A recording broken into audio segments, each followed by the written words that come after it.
So a few days ago, I made a video about why Carson Wentz is a problem on the Philadelphia Eagles. But here's the thing, he is not the only problem on this team. I've always held the philosophy that you could have all the talent in the world. If they don't have direction, or if they don't have a good coach who's a leader of men, then you're not going to have a team with a lot of wins. If you're a Philadelphia Eagles fan, you know that quite well with the dream team of 2011 and 2012. Great players, but no direction because the coaching wasn't good. And yes, Andy Reid was not a good coach back then. What we have now is the same thing. We have a team with talent. This team has talent. But they don't have direction. And a lot of people will say, well, it's because we lost Frank Reich. It's because Frank Reich is the coach of the Colts. Let me just say, and this is probably the nicest thing I'm going to say about Doug Pederson in this video. If we don't have Doug Pederson, we don't win that Super Bowl. If we don't have Carson Wentz, we don't win that Super Bowl. If we don't have Nick Foles, we don't win that Super Bowl. If we don't have Howie Roseman, Frank Reich, John DeFilippo, if we don't have every single player on that team, we don't win that Super Bowl. Coach, trainer, it's as if everybody was wearing their lucky socks for a whole season, and we won the Super Bowl. And I will always cherish that Super Bowl. I will always cherish that Super Bowl with a little bit below my own wedding, a little bit below the birth of my son. Okay? I'll cherish that forever. I will always cherish that. But the biggest issue is the fact that the standards have gone down. The standards have gone way down with this team. It's like Doug Pederson thinks to himself, I'm a Super Bowl winning head coach, so I can do no wrong. I can do whatever I want.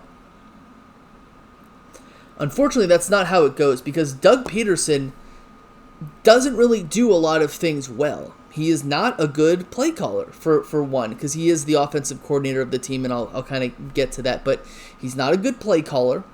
He's not a very good game manager. And I know this because Doug Pederson is one of those coaches who gets to a 2nd and 1 and thinks to himself, let's pass because they're not expecting that. My guy, we don't need to be reinventing the wheel. Just do what you have to do. Do what is smart. Do what is written in football situations 101. Game management 101 is run up the middle with your biggest guy instead of running up the middle with your smallest guy or calling a pass play. Like, this is key football management 101. Sometimes Doug Pederson doesn't even know what's going on the field, and I know that, and I can tell that. And it's extremely frustrating to watch because of what that guy was able to accomplish back in 2017. Be the worst coach to ever be hired and win a Super Bowl. That's how it was, because none of us really wanted Doug Pederson. No one looked at Doug Pederson and thought, I want that guy. No, none of us wanted him.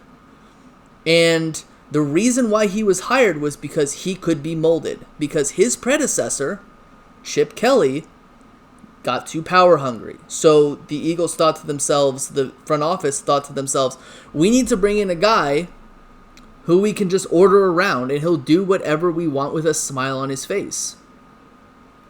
Doug Pederson isn't a coach. He's not a leader of men. Right now, he's kind of a lackey with a lot of power. Here's the thing, and I'll go back to the whole play calling business. Doug Pederson is not a good play caller. Doug Pederson's plays harken back to like 2008, 2009, 2010, 2011 of football. A lot of vanilla shotgun plays, not a lot of misdirection, not a lot of pick plays, not a lot of play-action bootleg rollouts. This whole spider two-wide banana, which is very popular amongst some of the new age West Coast offense offensive schemes of the Mike Shanahan coaching tree, of the Kyle Shanahans, the Matt LaFleurs, the Sean McVays. I am a huge fan. I'm not a huge fan of those guys personally, but these are guys who can take lower than average talent and do some great things with them just by inputting strategy. None of that happens on the Eagles. There is absolutely zero player discipline. There's absolutely no trying to make players better. There's none of that on this team, and it's extremely frustrating because we could draft anybody. We draft DK Metcalf. We could draft Terry McLaurin. We could have drafted Justin Jefferson. And their talent would not be elevated just because of the system that we're in. Just because of the system that the Eagles are in. It's just because of the coach. He doesn't make the talent better. None of that happens. And again, without any new age play calling with that whole vanilla offense, Doug Pederson came out.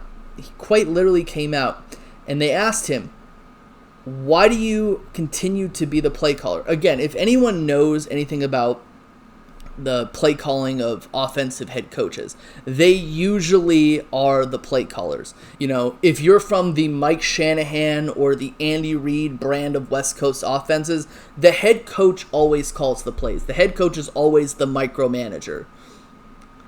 The fact of the matter is that Mike Groh was our offensive coordinator from 2018 to 2019. He was known for saying, we don't know how to use Golden Tate, one of the biggest utility players, Swiss Army knife players, a guy who can do everything on the field. And, Mike Groh didn't know what to do with him. He can do everything on the field, just don't let him near your quarterback's wife, because that could be disastrous.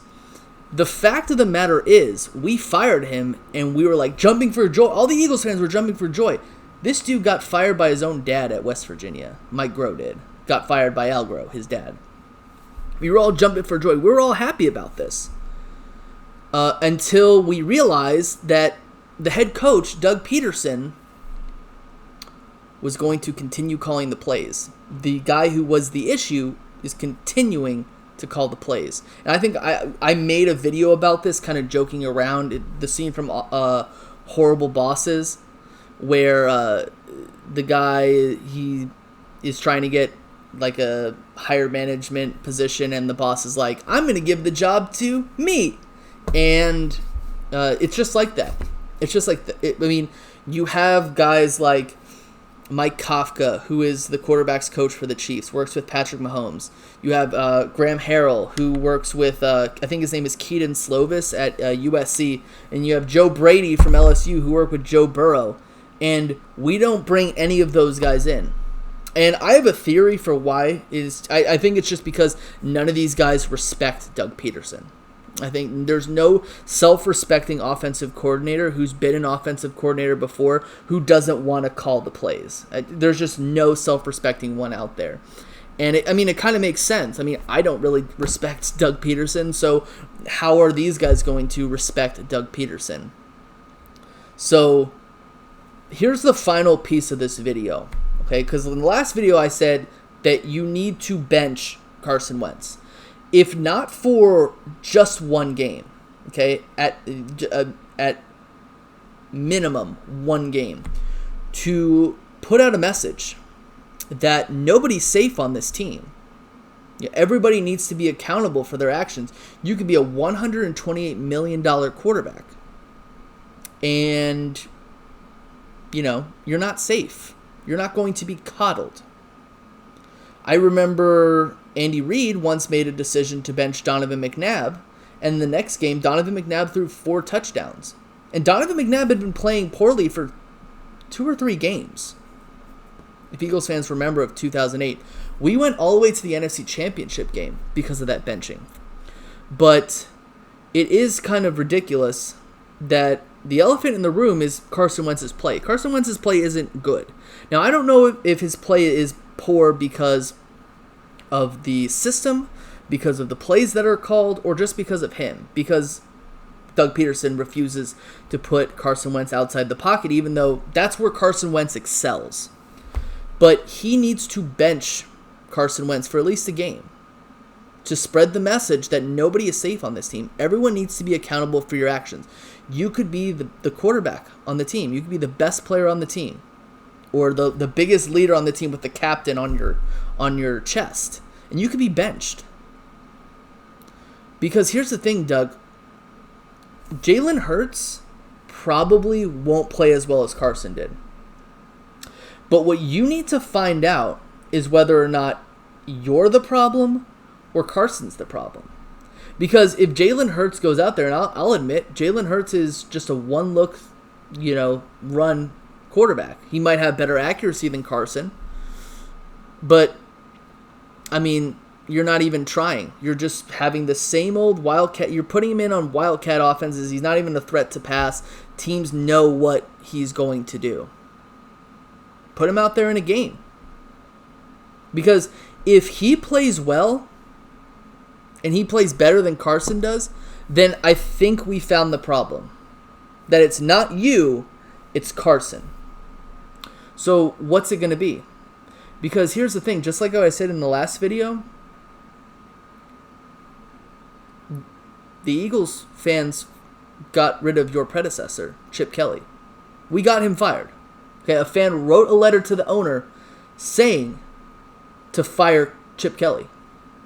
So what's it going to be? Are you going to end up the same way he did? Or are you going to make the necessary changes that need to happen? The choice is yours, and the fact of the matter is, you being a Super Bowl winning head coach, it's meaningless in this situation because Carson Wentz can't be traded until 2022.